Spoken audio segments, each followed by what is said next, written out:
My name is Kate Runnalls, and I am the featured artist for April at Queen City Framing. And I'm a watercolor artist. I paint a variety of subjects, and I started probably about 25 years ago, and I had my daughter in an art class, and I thought, I want to do this. So it was with Winnie Orr, and she was teaching back then. And so my daughter and I both took it. It was her senior year in high school, and we took the class together. And then off she went to school, and then I just continued. And just over the years, different groups that I painted with.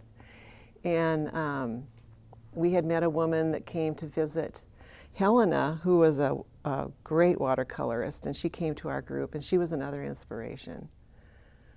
And it's just, it's kind of a real meditative, spiritual type of thing for me to paint. I love the colors, I love the shapes, I love texture, and so my paintings usually have a lot of color in them. And it's, it's something that I can't not do.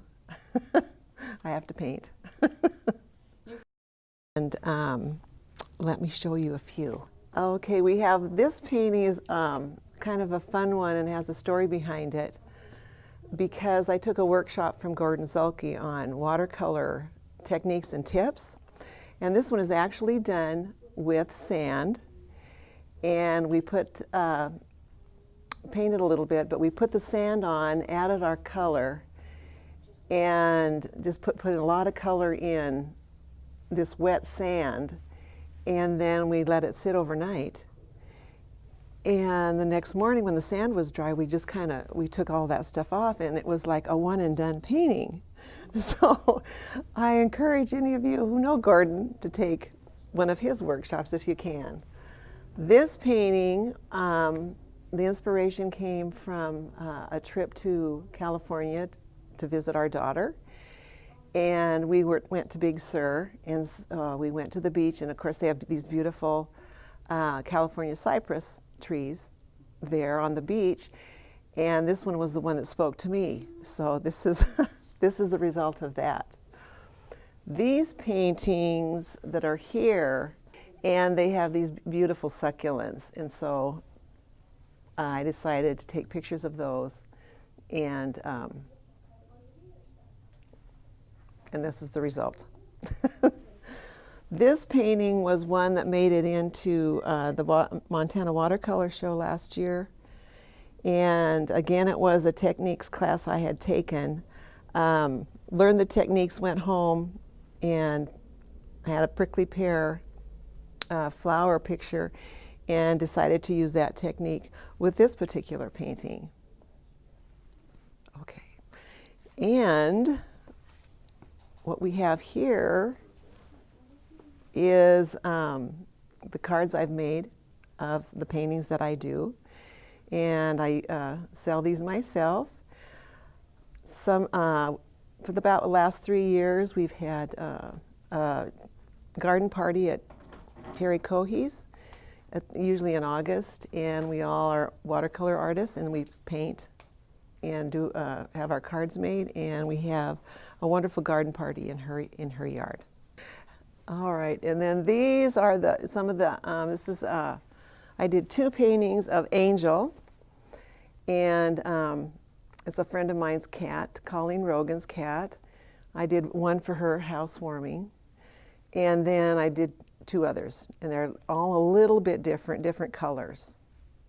And then these are just kind of the animals that, that anything that catches my eye is the kind of thing I paint. I'm kind of more a negative painter, they call it. I like, if you, like in this one, well, in any of them, you'll see the space behind something is also something you paint to make things pop. And so I'll do a lot of negative painting. Mm-hmm. And it's, at first it was hard. It's hard to, to kind of understand the concept. And instead of painting everything that's found, this is probably more a found painting. Here are the hard lines, and the rooster is just kind of like right there.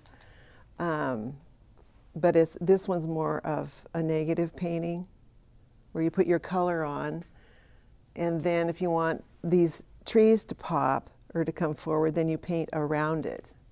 You paint around the outside of it. And that's how I guess that's how I see things. So it's in all my work.